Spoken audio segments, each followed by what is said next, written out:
Shalom semuanya, kali ini saya akan membahas tentang Amsal 14 ayat 21 sampai ayat 35.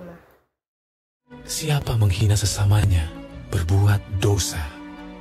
Tetapi berbahagialah orang yang menaruh belas kasihan kepada orang yang menderita.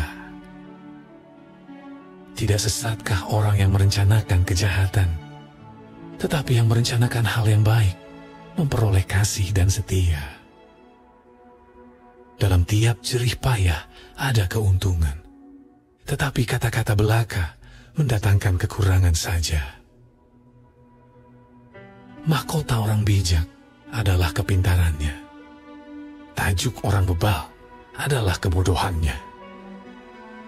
Saksi yang setia menyelamatkan hidup, tetapi siapa menyembur-nyemburkan kebohongan adalah pengkhianat.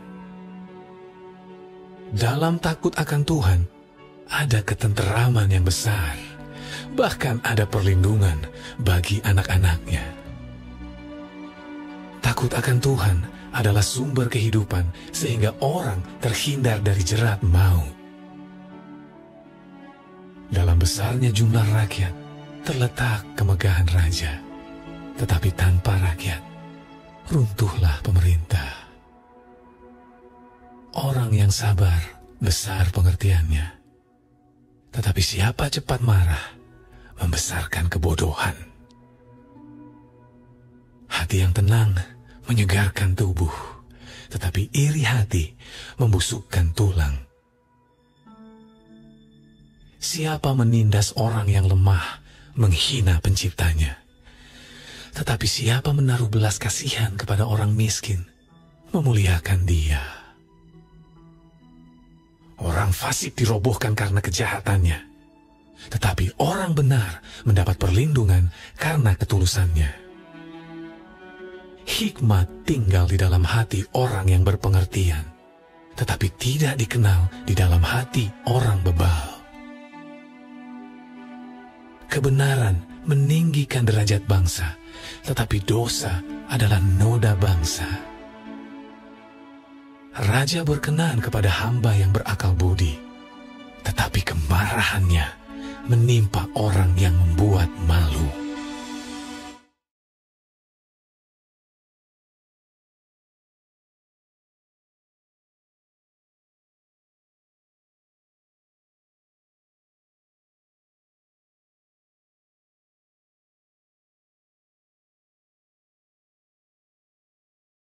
Di ayat 26 dan 27 ini, seperti kita yang mau takut akan Tuhan, kita bisa terhindar dari mara bahaya yang akan menimpa kita. Yesus berkata dalam Matius 10 ayat 28, "Dan janganlah kamu takut kepada mereka yang dapat membunuh tubuh, tetapi yang tidak berkuasa membunuh jiwa. Takutlah turut ama kepada Dia yang berkuasa membinasakan baik jiwa maupun tubuh di dalam neraka." Seringkali kita itu lebih takut sama setan. Kita lebih takut sama orang. Kita takut sama mereka. Padahal harusnya kita itu takutnya sama Tuhan. Orang yang takut akan Tuhan menjauhi kejahatan. Kejahatan seperti apa? Berbuat jahat terhadap sesama. Imamat 25 ayat 17 berkata gini, "Janganlah kamu merugikan satu sama lain, tetapi engkau harus takut akan Allahmu, sebab akulah Tuhan Allahmu." Kalau kita takut akan Allah, firman Tuhan katakan kita tidak akan merugikan orang lain. Amsal 1 ayat 7. Takut akan Tuhan adalah permulaan pengetahuan, tetapi orang bodoh menghina hikmat dan didikan. Orang tuh kalau takut akan Tuhan, mereka mau diajar. Pengkhotbah 12 ayat 13 berkata, "Akhir kata dari segala yang didengar ialah takutlah akan Allah dan berpeganglah pada perintah-perintahnya, karena ini adalah kewajiban setiap orang." Saya bacakan secara cepat. Mazmur 115 ayat 11. "Hai orang-orang yang takut akan Tuhan, percayalah kepada Tuhan.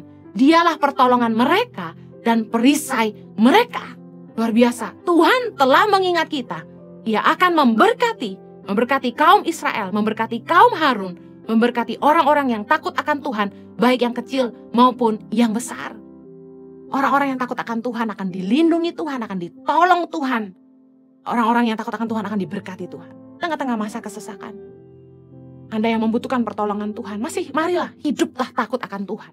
Yang kedua, orang-orang yang takut akan Tuhan tidak akan pernah kekurangan. Mazmur 34 ayat 10. Takutlah akan Tuhan, hai orang-orangnya yang kudus, sebab tidak berkekurangan orang yang takut akan Dia. Singa-singa muda merana kelaparan, tetapi orang-orang yang mencari Tuhan tidak kekurangan sesuatu pun yang baik. Saya percaya orang-orang yang takut akan Tuhan, mereka hidup jujur, mereka hidup sederhana, mereka jaga hidupnya sungguh-sungguh. Meskipun mungkin satu saat mereka tertekan, semua serba pas-pasan, tapi saya percaya akan ada penyediaan Tuhan. Tuhan tidak akan pernah meninggalkan mereka. Tuhan menuntun jalan orang-orang yang takut akan Tuhan. Mazmur 25 ayat 12. Siapakah orang yang takut akan Tuhan? Kepadanya Tuhan menunjukkan jalan yang harus dipilihnya. Bukankah kita rindu Tuhan menuntun kita ke kanan atau ke kiri, terus atau berhenti? Mari hiduplah takut akan Tuhan. Saya bersyukur dalam hidup saya bahwa Tuhan senantiasa memimpin saya. Dari saya muda, Tuhan pimpin saya harus kuliah apa, saya harus nikah sama siapa, saya harus kerja apa, saya harus buat apa untuk masa depan saya. Tuhan tuntun semuanya. Mari hidup takut akan Allah. Mazmur 112 ayat 1. Haleluya! Berbahagialah orang yang takut akan Tuhan, yang sangat suka kepada segala perintahnya. Anak cucunya akan perkasa di bumi. Angkatan orang benar akan diberkati.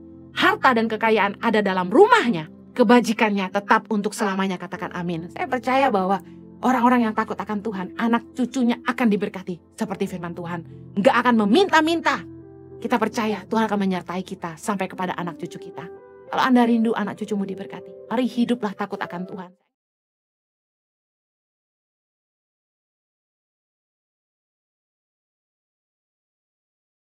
Terima kasih sudah mendengarkan. Tuhan Yesus memberkati.